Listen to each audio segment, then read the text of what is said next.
दोस्तों video basic है मैं मानता हूँ, लेकिन इम्पोर्टेंट काफ़ी ज़्यादा है। जो फ्रेशर हैं, जहाँ भी अभी साइट पे गए हैं, उनके लिए बहुत ज़्यादा इम्पोर्टेंट वीडियो है। आपको स्लैब की चेकिंग का मैं बताऊंगा और एक दो गलती जो की जाती है बीम में मोस्टली की जाती है।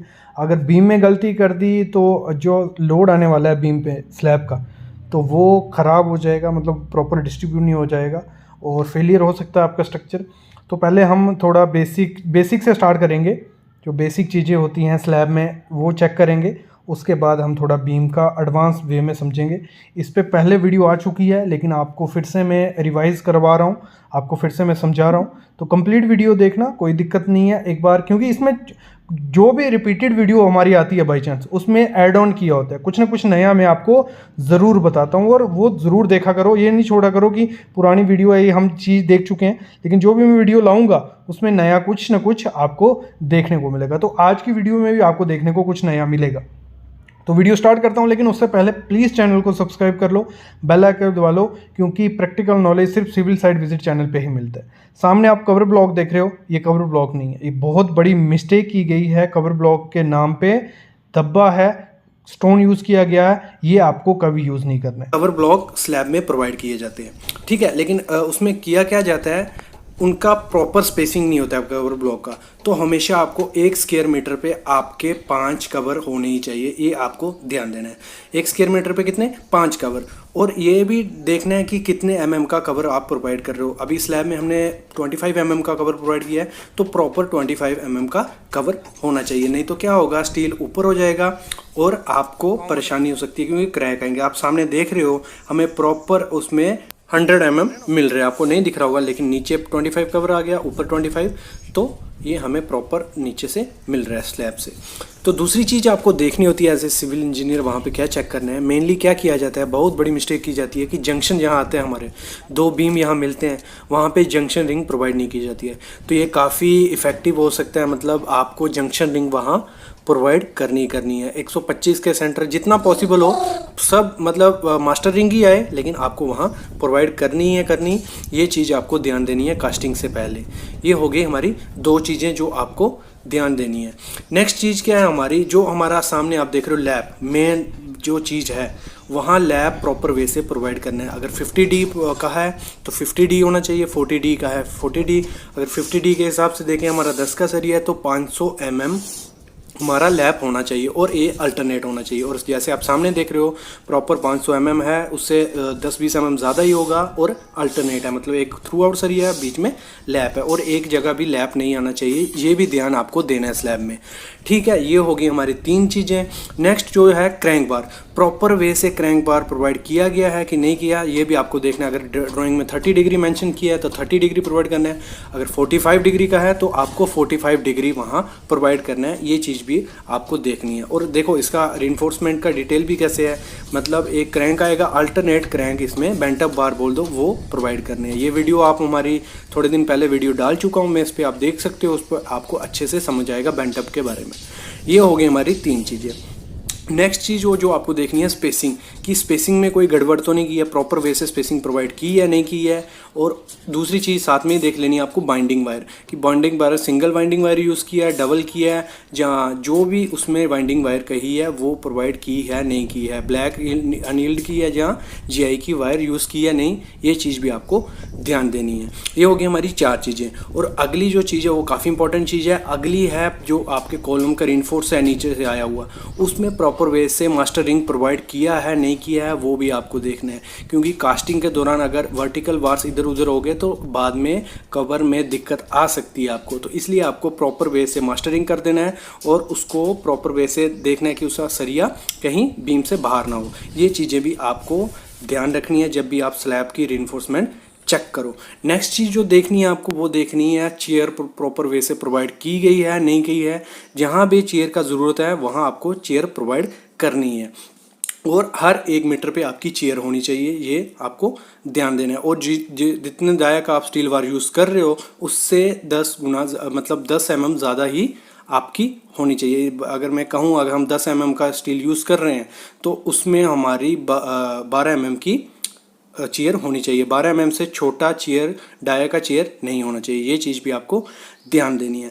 तो गाइज़ ये बेसिक चीज़ें थी। एक मतलब आपकी विजिट हो गई साइट पे और आपको पता चल गया आपको एज ए साइट इंजीनियर क्या क्या चीज़ें चेक करनी है जब भी आप रेनफोर्स एंड चेक करो। बाकी तो ड्राइंग पे जो मेंशन किया होगा वो तो प्रॉपर वे से होना चाहिए।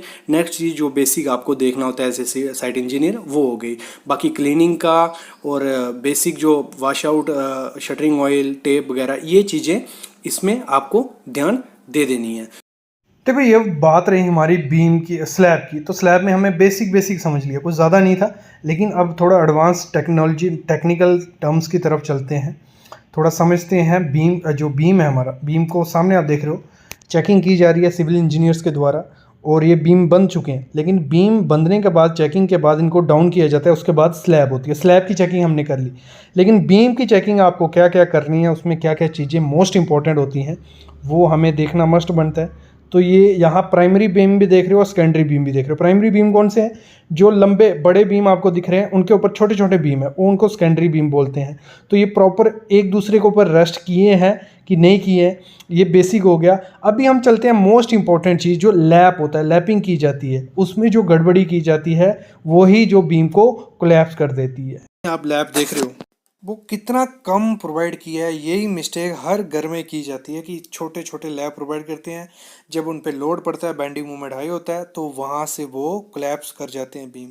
तो इसको मैं थ्योरेटिकल वे से आपको समझाता हूँ कि कहाँ आपको लैब देना है, कितना आपको देना है और क्या क्या चीज़ें ध्यान रखनी है।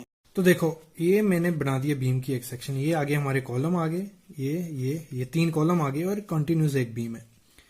जो आपको लैब प्रोवाइड करना है, सबसे पहले आपका लैब होना कितना चाहिए, आपको प्रोवाइड करना है हमेशा 50D के हिसाब से। 50D क्या हो गया हमारा? 50D हो गया डाया। देखो 12 का डाया भी प्रोवाइड करते हैं जो गांव में, तो 600 mm आपका ये लैब होना ही चाहिए मिनिमम। कितना? 600 mm लगा लो, 2 फुट जितना। अगर हम बात करते हैं 16 डाया की, तो अगर 16 डाया का सरिया यूज करते हैं हम, तो आपको प्रोवाइड करना है कम से कम 800 mm उसमें प्रोवाइड करना है। फिर बात करते हैं हम 20 डाया का, अगर हम यूज करते हैं तो हमें 1000 mm प्रोवाइड करना ही करना है। क्या? ये लैब जो होता है, ये बहुत इंपॉर्टेंट चीज है और गांव में इसी को मिस करते हैं।